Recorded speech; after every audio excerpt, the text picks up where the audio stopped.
The daily life we perceive with our five senses is not reality. Quantum physics has shown that space and time are illusions of perception. Therefore, our bodies cannot truly be a reality if they occupy this space. Ernest Rutherford performed an experiment in Manchester that revealed to him the shape of the interior of an atom. Scientists were shocked to discover that the atom is almost entirely empty space. The question then became, how could this empty atom possibly make the solid world around us? Our true consciousness does not exist in our brains or in our bodies. But this illusion of our individual bodies, along with the misinformation of our true origins, has manifested the idea that we all think independently from one another. With this misunderstanding, it would seem impossible to scientifically explain telepathy, clairvoyance, spiritual mediums, and other phenomena dealing with transferring information between sources without physical means of communication. But when you understand that there is a common spiritual bond between all things in the universe, and that we are all part of one divine intelligence, no phenomena is unexplainable. This simple understanding fills all the holes in modern religions. It explains reincarnation, déjà vu, predictions of the future, and literally every event, occurrence, or anomaly ever experienced. The blank matter within the most basic building blocks of perceivable existence is malleable and molded by intent. This means that consciousness shapes our reality. This seems difficult to accept for most, and it is quite understandable. In modern times, we are taught from an early age how to think rationally and tangibly. This is a very left-brain method of education, and it has more harmful effects than it's given credit for. The left brain deals with logic, details, facts, patterns, practicality, science, and math, as the right brain deals with feeling, intuition, symbols, images, risk-taking, philosophy, and religion. With a deliberate push for government-controlled educational curriculums, generation after generation of the youth are being taught to focus only on the facts, figures, and numbers. Repetition is used to train children subconsciously to accept what they're learning. Children aren't rewarded for questioning the validity of the information they receive. They are ridiculed. However, the children who blindly accept the information as true and merely regurgitate the information on command when it is time to take a test, those children go on to become the decision makers in our government, law, medicine, business, and every other occupation with power and prestige. The most detrimental effect of being pushed away from holistic thinking with the full brain into a strictly left brain thought is what is known as the suppression of the feminine. Every male and female have both feminine and masculine qualities. It has nothing to do with man or woman. These are represented by the left and right brain, yin and yang, black and white, light and dark, and most every other duality. Both are vital to our spiritual and physical health. In ancient Egypt, the female was the rightful heir to the throne. The male she chose to marry became pharaoh. This depicted the goddess tradition that has been destroyed to make way for a patriarchal, male-dominated society we see enforced in every major denomination. In suppressing the feminine of every society and pushing the people to strictly left-brain thinking, the natural ability for humanity to feel earthly, cosmic, and personal energy became lost. Traditions that were passed on through shamans, witch doctors, magicians, psychics, and seers of all kind became outlawed and ridiculed and given a stigma of something out of a Hollywood movie. Every religion explains that we are children of God and have godliness inside of us. If you erase the anthropomorphized God and understand that God is nothing more than the spiritual web that connects all things, all religious scriptures begin to make much more sense. Our bodies are merely vessels to contain our spirit, to gather experience for the divine mind. This is how evolution is possible. It is scientifically proven that all species are evolving into more complex beings. Innate knowledge or racial memory within all species is the understanding of newborns of all kinds to automatically know specific details and traits that the mother does not have to teach them. Therefore, innate knowledge helps every species naturally evolve towards more complex organisms. Lyle Watson claims that it was a Japanese scientist who observed the 100th monkey effect in 1952. In this observation, he discovered that a certain portion or percentage of monkeys learned or developed a new trait. The knowledge became an innate ability in that species. This is further testimony to a collective consciousness among species.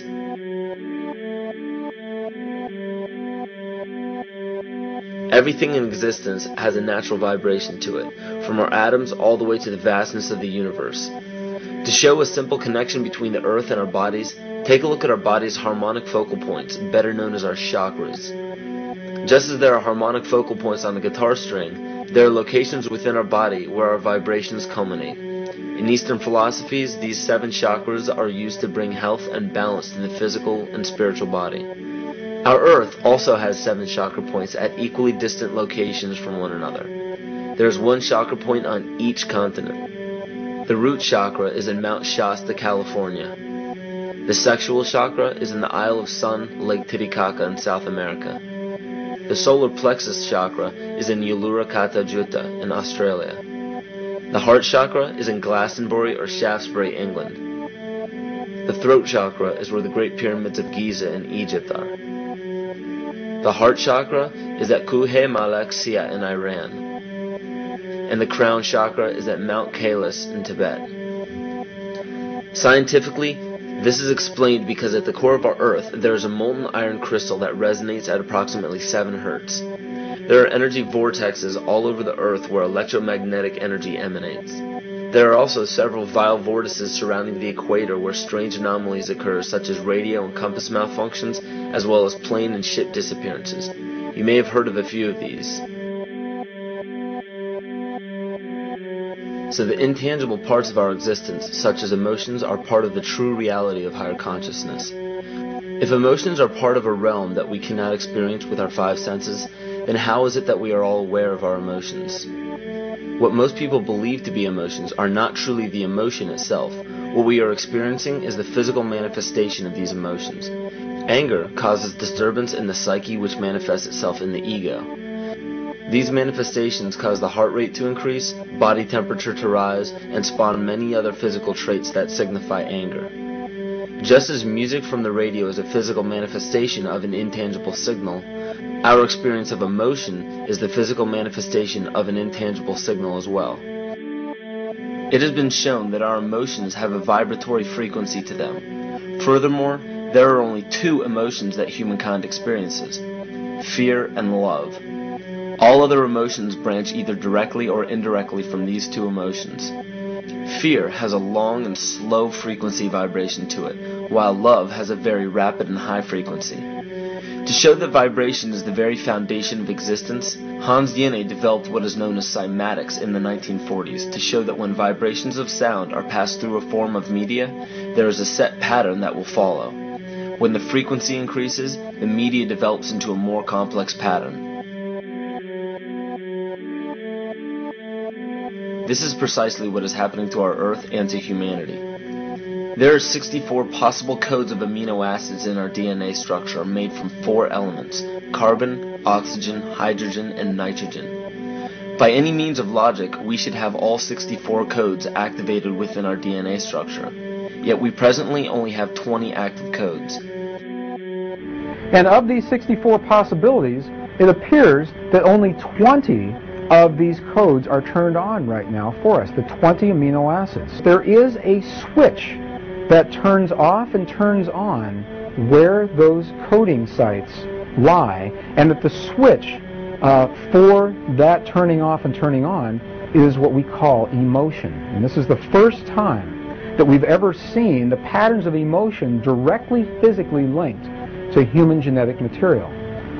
Well, fear is a long, slow wave of emotion. So this wave of fear is a long, slow wave and touches relatively few sites on this DNA. So an individual living in fear is limited to the number of antennae that they have available to them, whereas an individual living in the pattern of love, this is love. In DNA, you can see it's a higher frequency, shorter wavelength. We have many more potential sites for coding along that genetic pattern. This information, this is amazing. This is the first time we've ever had a hard digital link between emotion and genetics. This is important to understand because another researcher named Vladimir Popanov measured tiny particles of light called photons inside a vacuum tube. The photons were scattered as expected.